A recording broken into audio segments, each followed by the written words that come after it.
നമസ്കാരം ഫ്രണ്ട്സ്, എല്ലാവർക്കും റീസെർച്ച് ബേസിയുടെ മറ്റൊരു ക്ലാസ്സിലേക്ക് സ്വാഗതം.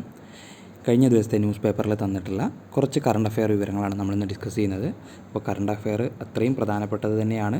വളരെ പ്രാധാന്യത്തോടു കൂടി തന്നെ ഈ ചോദ്യങ്ങൾ മനസ്സിലാക്കി പഠിക്കുക, നോട്ടുകൾ തയ്യാറാക്കി തന്നെ പ്രിപ്പയർ ചെയ്യുക. നമുക്ക് ചോദ്യങ്ങളിലോട്ട് കടക്കാം. ബ്രിട്ടീഷ് രഹസ്യാന്വേഷണ ഏജൻസിയായ MI6 ആദ്യ വനിതാ മേധാവി. ബ്രിട്ടീഷ് രഹസ്യാന്വേഷണ ഏജൻസിയായ MI6 ആദ്യ വനിതാ മേധാവി ബ്ലെയ്സ് മെട്രാവിലിയാണ്. ബ്ലെയ്സ് മെട്രാവിലി 1909 ജൂലൈ 4 MI6 സ്ഥാപിതമായത്. അടുത്ത ചോദ്യം, ഇന്ത്യയുടെ 16ാം സെൻസസ് നടപടിക്രമങ്ങൾ ആരംഭിക്കുന്നത് എന്നാണ്? ഇന്ത്യയുടെ 16ാം സെൻസസ് നടപടിക്രമങ്ങൾ ആരംഭിക്കുന്നത് 2026 ഒക്ടോബർ 1 മുതലാണ്. 2026 ഒക്ടോബർ 1 മുതലാണ്. ലഡാക്ക്, ജമ്മു കാശ്മീർ എന്നീ കേന്ദ്രഭരണ പ്രദേശങ്ങളിലെയും ഹിമാചൽ പ്രദേശ്, ഉത്തരാഖണ്ഡ് സംസ്ഥാനങ്ങളിലെയും മഞ്ഞുവീഴ്ച മേഖലകളിലാണ് 2026 ഒക്ടോബറിൽ ആരംഭിക്കുക. മറ്റിടങ്ങളിലെല്ലാം 2027 മാർച്ച് 1 മുതലായിരിക്കും സെൻസസ്. അപ്പോൾ ഹിമാചൽ പ്രദേശിലും ഉത്തരാഖണ്ഡിലും ചില ഭാഗങ്ങളിൽ, ജമ്മു കാശ്മീരിലെയും ചില ഭാഗങ്ങളിലാണ് 2026 ഒക്ടോബർ മുതൽ ആരംഭിക്കുക. 2027 മാർച്ച് മുതലാണ് ബാക്കി സ്ഥലങ്ങളിൽ സെൻസസ് ആരംഭിക്കുക എന്നുള്ള കാര്യം കൂടി ആലോചിച്ച് വയ്ക്കുക. സംസ്ഥാന ബാലാവകാശ സംരക്ഷണ കമ്മീഷൻ കുട്ടികൾക്കായി ആരംഭിക്കുന്ന ഇൻ്റർനെറ്റ് റേഡിയോ നെല്ലിക്കയാണ്. സംസ്ഥാന ബാലാവകാശ സംരക്ഷണ കമ്മീഷൻ കുട്ടികൾക്കായി ആരംഭിക്കുന്ന ഇൻ്റർനെറ്റ് റേഡിയോ നെല്ലിക്ക. ഇന്ത്യയുടെ ആദ്യ അണ്ടർ വാട്ടർ മ്യൂസിയവും കൃത്രിമ പവിഴപ്പുറ്റും നിലവിൽ വരുന്നത് ഏത് സംസ്ഥാനത്താണ്? ഇന്ത്യയുടെ ആദ്യ അണ്ടർ വാട്ടർ മ്യൂസിയവും കൃത്രിമ പവിഴപ്പുറ്റും നിലവിൽ വരുന്നത് ഏത് സംസ്ഥാനത്താണ്? മഹാരാഷ്ട്രയിലാണ്. INS ഗുൽദാറിൻ്റെ ചുറ്റുമാണ് ഇത് നിലവിൽ വരുന്നത്. മഹാരാഷ്ട്രയിലാണ് ഇത് സ്ഥാപിക്കുന്നത്. INS ഗുൽദാറിന് ചുറ്റുമാണ് ഇത് നിലവിൽ വരുന്നത്. അടുത്ത ചോദ്യം നോക്കാം. 2025 UN സമുദ്ര ഉച്ചകോടിക്ക് വേദിയായത് നീസാണ്.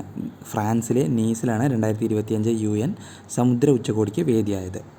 ഗാസയിലേക്ക് സഹായവുമായി പോയതിന് ഇസ്രയേൽ അറസ്റ്റ് ചെയ്ത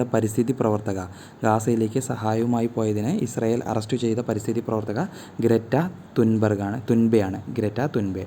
ഇസ്രയേൽ ഉപരോധം ലംഘിക്കാൻ ലക്ഷ്യമിട്ടുള്ള ഫ്രീഡം ഫ്ലോട്ടില്ല കൂട്ടായ്മയുടെ മദ്ലീൻ കപ്പലാണ് പിടിച്ചെടുത്തത്. ഗ്രറ്റയെ പിന്നീട് നാട്ടിലേക്ക് തിരിച്ചയക്കുകയുണ്ടായി. ഇൻ്റർനാഷണൽ ക്രിക്കറ്റ് കൗൺസിലിൻ്റെ ICC ഹാൾ ഓഫ് ഫെയിമിൽ ഇടം പിടിച്ച കളിക്കാരൻ ആരാണ്? നമ്മുടെ മഹേന്ദ്ര സിംഗ് ധോണിയാണ് ICC ഹാൾ ഓഫ് ഫെയിമിൽ ഇടം പിടിച്ച ക്രിക്കറ്റർ. നിർമ്മിത ബുദ്ധിയുടെ സഹായത്തോടെ പ്രവർത്തിക്കുന്ന ലൈറ്റ് മെഷീൻ ഗൺ സംവിധാനം LMG വിജയകരമായി പരീക്ഷിച്ച രാജ്യം. നിർമ്മിത ബുദ്ധിയുടെ സഹായത്തോടെ പ്രവർത്തിക്കുന്ന ലൈറ്റ് മെഷീൻ ഗൺ സംവിധാനം LMG വിജയകരമായി പരീക്ഷിച്ച രാജ്യമാണ് ഇന്ത്യ. 14,000 അടി ഉയരത്തിലാണ് പരീക്ഷണം നടത്തിയത്. ഡെറാഡൂൺ ആസ്ഥാനമായുള്ള പ്രതിരോധ സ്ഥാപനമായ BSS മെറ്റീരിയൽ ലിമിറ്റഡ് ആണ് ഇത് വികസിപ്പിച്ചത്. UN പോപ്പുലേഷൻ ഫണ്ടിൻ്റെ റിപ്പോർട്ട് പ്രകാരം 2025 ഇന്ത്യയുടെ ജനസംഖ്യ എത്രയാവും? UN പോപ്പുലേഷൻ ഫണ്ടിൻ്റെ റിപ്പോർട്ട് പ്രകാരം 2025 ഇന്ത്യയുടെ ജനസംഖ്യ 146 കോടിയാവാനാണ് കണക്കുകൂട്ടുന്നത്. ചൈന 2ാം സ്ഥാനത്ത് തുടരും, 141 കോടിയാണ്. അടുത്ത ചോദ്യം, രുചിവൈഭവം കൊണ്ട് യുനെസ്കോയുടെ ക്രിയേറ്റീവ് സിറ്റീസ് നെറ്റ്വർക്കിൽ ഇടം പിടിക്കാൻ നാമനിർദ്ദേശം ചെയ്യപ്പെട്ട നഗരം ലക്നൗ ആണ്. രുചിവൈഭവം കൊണ്ട് യുനെസ്കോയുടെ ക്രിയേറ്റീവ് സിറ്റീസ് നെറ്റ്വർക്കിൽ ഇടം പിടിക്കാൻ നാമനിർദ്ദേശം ചെയ്യപ്പെട്ട ഇന്ത്യൻ നഗരം ലക്നൗ. സൂര്യൻ്റെ ദക്ഷിണധ്രുവത്തിൻ്റെ ഇതുവരെയെടുത്തതിൽ വ്യക്തമായ ചിത്രം പകർത്തിയത് സോളാർ ഓർബിറ്റർ പേടകമാണ്. സൂര്യൻ്റെ ദക്ഷിണധ്രുവത്തിൻ്റെ ഇതുവരെയെടുത്തതിൽ വ്യക്തമായ ചിത്രം പകർത്തിയത് സോളാർ ഓർബിറ്റർ പേടകം. നാസയുടെയും ESAയുടെയും സംയുക്ത ദൗത്യമാണ്. ESA യൂറോപ്യൻ സ്പേസ് ഏജൻസിയാണ്. രണ്ടും നാസയുടെയും ESAയുടെയും സംയുക്ത ദൗത്യമാണ് സോളാർ ഓർബിറ്റർ പേടകം.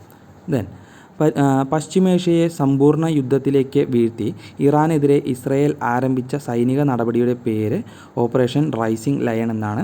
ഇപ്പോൾ ഇസ്രയേലും ഇറാനും തമ്മിൽ ഇപ്പോൾ ആരംഭിച്ച യുദ്ധം നടന്നുകൊണ്ടിരിക്കുകയാണ്. അപ്പോൾ ആ ഓപ്പറേഷൻ്റെ പേര്, ഇസ്രയേൽ ഇട്ടിട്ടുള്ള പേരാണ് ഓപ്പറേഷൻ റൈസിംഗ് ലയൺ എന്നത്. മംഗോളിയൻ മ്യൂസിയത്തിലെ ഫോസിൽ പഠനത്തിലൂടെ കണ്ടെത്തിയ പുതിയ ഡൈനോസോമോഗർ സ്പീഷീസ്.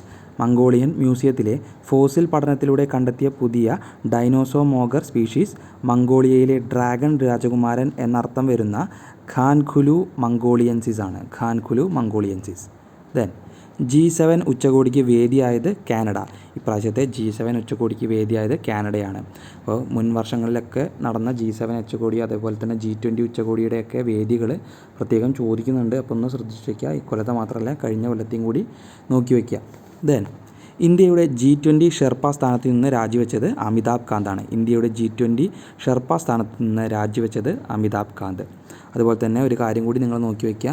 G20 അതുപോലെ തന്നെ ബിംസ്റ്റെക് തുടങ്ങിയ കൂട്ടായ്മകളുടെയൊക്കെ എന്തെങ്കിലും മീറ്റിംഗ് ഇന്ത്യയിൽ വെച്ച് നടക്കുന്നുണ്ടെങ്കിൽ അത് ഏത് കൊല്ലാണ് നടന്നത് എന്നുള്ളതും ഇനി എന്തെങ്കിലും നടക്കുന്നുണ്ടെങ്കിൽ അതുപോലെ തന്നെ ഇന്ത്യ ഭാഗമായിട്ടുള്ള ഏതെങ്കിലും സംഘടനകൾ, ഇപ്പോൾ ഉദാഹരണത്തിന് G20 പോലെയുള്ള സംഘടനകളുടെ മീറ്റിംഗ് ഏത് രാജ്യത്ത് വെച്ചാണ് നടക്കുന്നത് എന്നൊക്കെ ഉള്ളത് പ്രത്യേകം നോക്കി വയ്ക്കുക.